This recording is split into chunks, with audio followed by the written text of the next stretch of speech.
बोलिए गजेंद्र भारद्वाज, जवाब दीजिए। सवाल उठा रहे हैं भाई, उनका संगठन है, कब बदलाव करना चाहे नहीं करना चाहे, वरिष्ठ नेताओं के साथ क्या कुछ किया जाए, क्या जिम्मेदारियां दी जाए, वो ये तय करेंगे। आपको क्या तकलीफ? देखिए पूजा जी, हम तो पहले से कहते हैं कि मोदी जी की जबान की कोई कीमत नहीं है। मोदी जी अपनी जबान को भी नहीं मानते। मोदी जी हमने तो नहीं कहा था, तो मोदी जी ने कहा था 2014 में कि 75 साल से ज्यादा उम्र के नेताओं को रिटायर्ड होना चाहिए। उन्होंने मार्गदर्शन मंडल बनाया, जिसका कन्वीनर उन्होंने लाल कृष्ण आडवाणी को बनाया, जिसका को कन्वीनर उन्होंने शांता कुमार को बनाया, मुरली मनोहर जोशी को बनाया, जसवंत सिंह को बनाया। सबको मार्गदर्शन मंडल में भेज दिया कि 75 साल से ऊपर का आदमी क्या पॉलिटिक्स करेगा।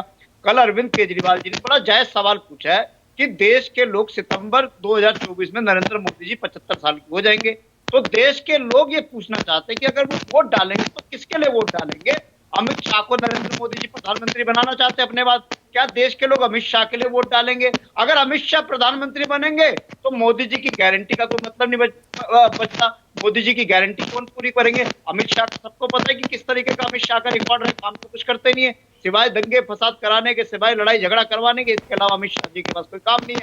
और नरेंद्र मोदी जी बहुत केजरीवाल जी ने बड़ा जायज सवाल पूछा कि इनकी एक तरीका रहा है नरेंद्र मोदी के शासन का और अमित शाह के शासन का कि ये सबसे पहले अपने लोगों को मारते हैं, सबसे पहले अपने लोगों को खत्म करते हैं। जैसे उन्होंने कहा कि 2 महीने बाद जैसे चुनाव का रिजल्ट आएगा, चल हो जा शुरू।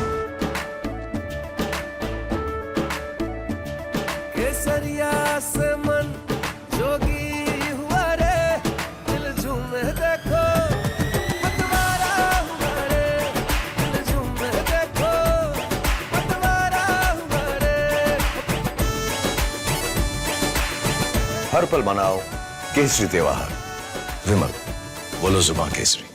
योगी आदित्यनाथ की भी छुट्टी कर दी जाएगी क्योंकि योगी आदित्यनाथ को मोदी जी पसंद नहीं करते। ये सबको पता है, जग जाहिर है कि योगी आदित्यनाथ मोदी जी की खिलाफ जाके मुख्यमंत्री बने और इन सब चीजों का देश के लोगों को जवाब देना चाहिए। रही बात ये कह रहे कि गारंटी, अरे मोदी जी की गारंटी तो 2014 से अब तक फेल ही फेल हुई है। मोदी जी से बड़ा झूठा आदमी मोदी जी ने कहा था, हमने थोड़ी कहा था। मोदी जी कहते हैं अजीत पवार चोर है, हेमंत बिस्वा शर्मा चोर है, शुभेंदु अधिकारी चोर है, नारायण राणे चोर है, जनार्दन रेड्डी चोर है। अब सारे चोर जो है भारतीय जनता पार्टी में शामिल करा लिए मोदी जी ने। सारे चोर, सारे डकैत मोदी जी ने जो खुद बोला था अपनी जबान पे बोल रहे, तो मोदी जी की जबान का तो कोई मतलब नहीं है। और ऐसा प्रधानमंत्री देश में पहली बार देखा है जिसको ये नहीं पता कि जिलों की भी राजधानी होती है या नहीं होती। कह रहे जी जिलों की भी राजधानी होती है। ऐसे आदमी के हाथ में देश के लोगों ने बागडोर सौंपी हुई है। ये बड़ा दुख का विषय। कल केजरीवाल जी ने कहा, और केजरीवाल जी के जेल से आने के बाद में भारतीय जनता पार्टी वाले सारे सकपकाए हुए, डरे हुए, क्योंकि केजरीवाल जेल से आने क्लैरिटी दे दी, कहीं नहीं जा रहे हैं प्रधानमंत्री नरेंद्र मोदी, बने रहेंगे, अपना तीसरा टर्म पूरा करेंगे। क्लैरिटी दी ना गृह मंत्री ने, कोई ऐसा रूल नहीं है आरएसएस के संविधान में। मैंने क्या कहा, नरेंद्र मोदी और अमित शाह ये पार्टी जो है वन नेशन वन लीडर की तरफ लेके जाना चाहते हैं कि जो नरेंद्र मोदी कहेंगे वो दूसरों के लिए तो एप्लीकेबल होगा। सारे नियम, सारे कायदे, सारे कानून, सारे सिद्धांत दूसरे लोगों के लिए रहेंगे, लेकिन मोदी जी के लिए रहेंगे। मोदी जी अगर चाहेंगे तो किसी भी करप्ट आदमी को, भ्रष्टाचारी आदमी को मुख्यमंत्री बना सकते हैं। मोदी जी चाहेंगे किसी को, भ्रष्टाचारी को मुख्यमंत्री बना सकते हैं। मोदी जी चाहेंगे तो वो कुछ भी कर लेंगे, लेकिन बाकी लोगों के लिए वो सिद्धांत और वो कायदे कानून लागू नहीं होते भारतीय जनता पार्टी में। यही तो कह रहे कि भारतीय जनता पार्टी में भी इंटरनल डेमोक्रेसी को मारने का काम नरेंद्र मोदी जी ने करा है। देश में तो लोकतंत्र को मार रही है, देश में तो संविधान को मार रही है, लेकिन भारतीय जनता पार्टी के अंदर लेकिन तीर तो केजरीवाल लंबा चला रहे हैं ना, तीर तो लंबा छोड़ रहे हैं विधानसभा चुनाव तक के लिए सीधा। मैं कह रहा था, देखिए हुआ क्या कि मोदी जी ने अरविंद केजरीवाल जी को लोकसभा चुनाव से पहले साजिशन जेल भेज दिया।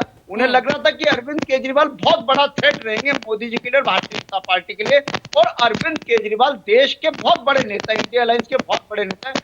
अगर अरविंद केजरीवाल जी पूरे देश में घूमेंगे तो निश्चित, चलिए 20 दिन आपके पास है जनता के बीच में, मौका आपको पूरा मिला है अब जनता के बीच जाने का, क्योंकि अब तो दिल्ली, पंजाब, हरियाणा तीनों जगह ये मतदान होना बाकी है, तो वक्त आपको पूरा मिला है जनता के बीच जाने का।